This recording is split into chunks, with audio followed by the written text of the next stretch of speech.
तो हाय नमस्कार, मैं हूं कुमार और आज मैं एक क्वेश्चन कराने वाला हूं। तो क्वेश्चन में क्या कह रहा है, without calculating the cubes find the value of -12 cube plus 7 cube plus 5 cube. अब इसमें मैं ना इन तीनों नंबर को ए बी सी मान लूंगा। तो ए मान लूंगा मैं बराबर -12 को, और बी मान लूंगा मैं 7 को, और सी मान लूंगा मैं 5 को। अब इस पे ना मैं कहूंगा अगर ए प्लस बी प्लस सी बराबर अगर 0 होगा, हाँ, तो मैं फिर कह सकता हूं कि जो A cube plus B cube plus C cube जो आएगा ना, वो आएगा बराबर 3 के।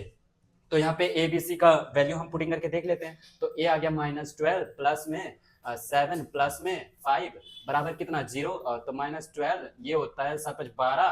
अब ये जो कट के आ रहा है वो बराबर 0 के ही आ रहा है। तो मैं यहाँ पे कह सकता हूँ कि ए बी सी जो होगा वो बराबर होगा 3 इंटू -12 इंटू में 7 इंटू में 5। जब हम इसको इंटू करते हैं तो हमारे पास आता है -1260।